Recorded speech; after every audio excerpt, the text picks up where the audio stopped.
16 horas e 12 minutos e nós vamos conversar agora com o Fabrício Guerato, que é financista do canal 1 Bilhão Educação Financeira. Fabrício, boa tarde. Boa tarde, Denise, tudo bem? Bom, Fabrício, vamos falar de finanças pessoais em meio à pandemia, né? Muita gente passando sufoco, tivemos flexibilização de contratos de trabalho, redução de renda, redução de jornada. Mesmo quem não teve esse corte de renda, não perdeu o emprego, fica com uma certa precaução aí por causa da situação toda do país, a gente falando em recessão, né, uma crise muito profunda. Isso vai mudar muito a forma de as pessoas verem também a questão da educação financeira, de ter uma reserva financeira para uma situação de crise, não é? Não, com certeza absoluta. Eu costumo falar que uma crise, né, seja uma guerra, uma pandemia, ela acelera as mudanças que estavam em curso, né? Então não há dúvidas que o brasileiro aos poucos está evoluindo. Porém, os dados não deixam mentir. Temos 65 milhões de pessoas endividadas. Então, o brasileiro ele se acostumou a viver endividado. Faz parte da vida financeira dele ter uma dívida, né? Como se fosse um bem material ter uma dívida. Então, faz parte. Mas não há dúvida que a pandemia vai acelerar a educação financeira.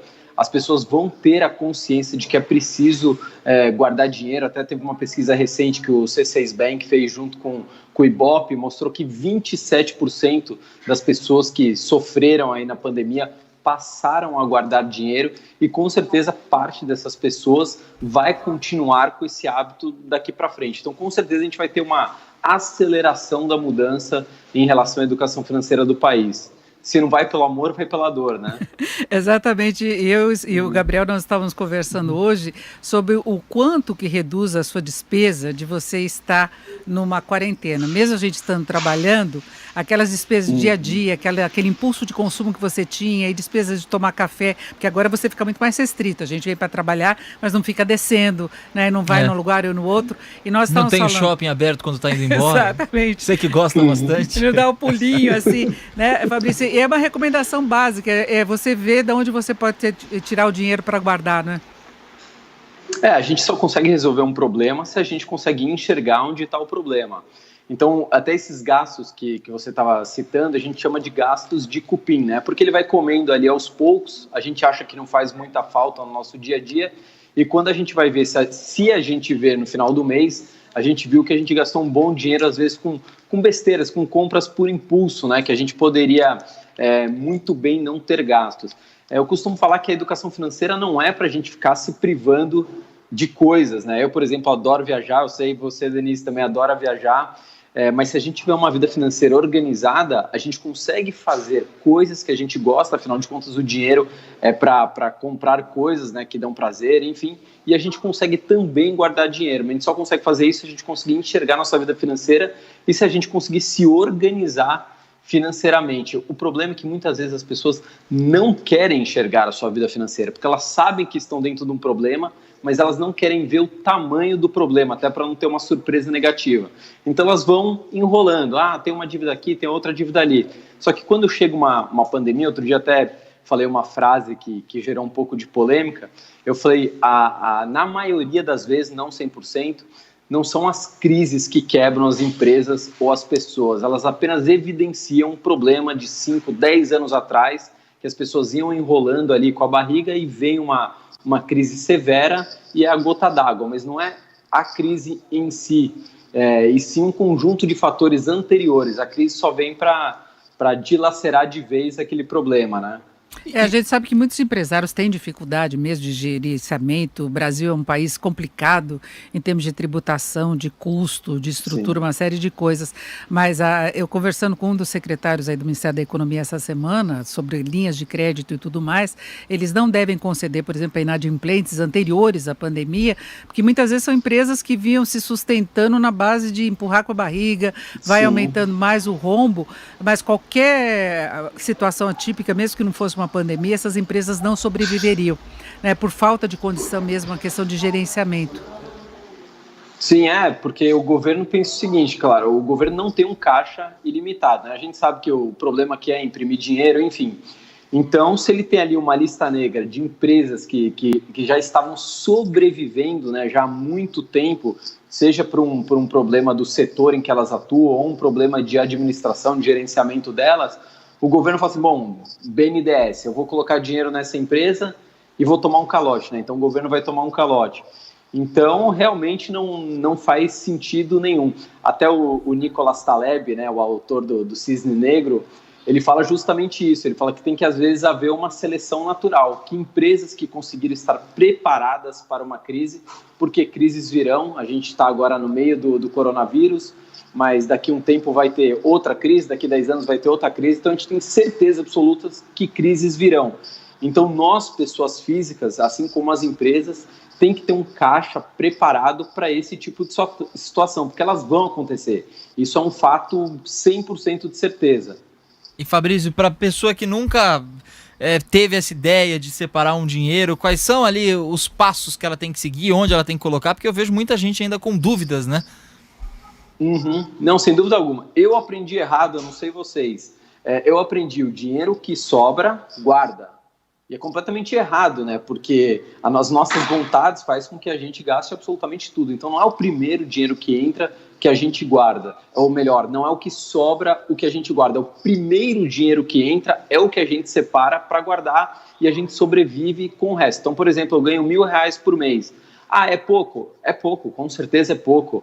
Mas você tem que separar, seja 25, seja R$50, seja R$100, por uma situação de emergência. A gente não pode ficar o tempo todo se escondendo. Ah, eu ganho pouco, eu tenho muita coisa para pagar. Eu ganho pouco, eu tenho muita coisa para pagar. Porque senão a gente não evolui. Então a primeira dica é separe, tenha uma meta e separe logo no começo do mês o dinheiro que entra. Uma outra dica muito simples é o seguinte, sempre suba o seu padrão de vida menos do que o quanto você ganha. Então, por exemplo, você ganha R$1.000 por mês e você tem um gasto ali mensal de R$900. Você teve um aumento, você foi promovido, agora você virou coordenador de área, enfim, qualquer outra coisa, você ganhou R$1.400. O seu custo de vida de 900 tem que subir talvez para 1.100, 1.200, mas nunca suba o seu custo de vida na mesma proporção que subiu os seus rendimentos. Isso é uma dica muito simples e muito valiosa. A gente não pode ficar animado muitas vezes com aquele aumento e falar, bom, cada vez, porque o dinheiro para gastar é limitado, né? A gente pode ter um carro melhor, a gente pode ter uma casa maior, a gente pode comprar mais roupa, o dinheiro, o gasto é ilimitado, mas a entrada a gente sabe que é limitada, né? Questão da dívida também, do quanto você pode se endividar, não é, sem se comprometer demais, que, por exemplo, a compra da casa própria, que você pode comprometer até 30% da tua renda. Eu sempre achei esse parâmetro um pouco relativo, dependendo do quanto que você tem de arcar de outras despesas, além desses 30%, e o quanto que sobra nominalmente, inclusive, para você gastar, não é, Fabrício? Porque às vezes a pessoa espreme, vai lá e faz aquela dívida e depois, no momento de aperto, ela não tem como bancar os outros custos também, não é? E lembrando, você citou até o brasileiro tem um sonho da casa própria. E isso é um senso comum, né? A gente fala, quem casa quer casa, primeira coisa é comprar sua casa. A gente cresce com isso, né? As falsas verdades que são colocadas pra gente. Mas vamos pensar o seguinte, se a gente sabe que a gente tem que diversificar os nossos investimentos, né? Mesmo uma pessoa que não entenda de educação financeira sabe que não pode colocar todos os ovos na mesma cesta. Será que é prudente você ficar 20, 30 anos pagando uma casa e depois de 30 anos você só vai ter aquela casa, sendo que o dinheiro está imobilizado? Então a gente precisa rever o que realmente é racional e o que é emocional, o que a sociedade falou para a gente que era o certo. E talvez a sociedade esteja errada, porque tem 65 milhões de pessoas endividadas, então não sei se o que foi colocado para a gente, né, desde pequeno, se é o que é certo. Eu contesto um pouco tudo que foi ensinado até agora. As pessoas às vezes não têm muito poder de compra, têm o sonho da casa própria e acaba se endividando para conseguir realizar esse sonho. É uma coisa que depende muito da capacidade de cada um, de escolher o momento certo para isso. Agora, foi divulgada nessa semana uma pesquisa feita pela Febraban, que mostrou que as pessoas estão menos dispostas a se endividar para compras maiores, inclusive de imóveis e também de carros. Talvez já seja, de fato, o impacto dessa mudança toda, né?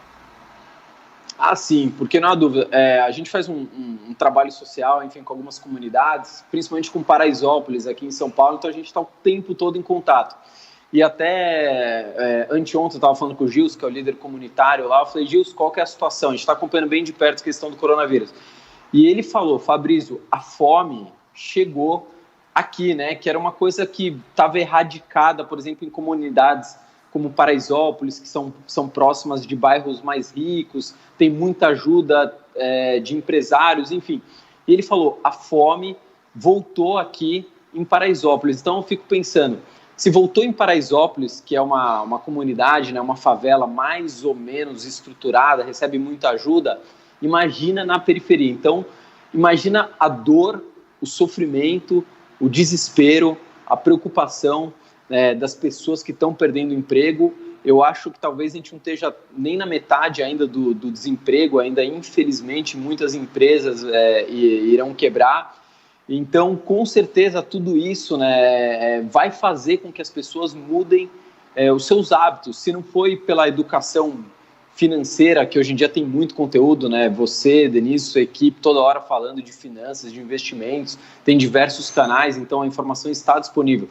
Mas se ela não aprendeu, com certeza ela está aprendendo agora do pior momento. Eu tenho certeza que muita gente que está passando por situação desesperadora, acho que essa é a palavra, não vai querer passar por isso de novo. Então, uma parcela dessas pessoas, com certeza, irá mudar os seus hábitos e irá mudar para sempre. Assim como o home office veio para chegar, pode ter certeza que a educação financeira na vida de uma parcela da população, com certeza, também veio para ficar. É isso, nós conversamos aqui com o Fabrício Guerato, que é financista do canal 1 Bilhão Educação Financeira. Fabrício, muito obrigada, uma boa tarde. Eu que agradeço, Denise. Até logo.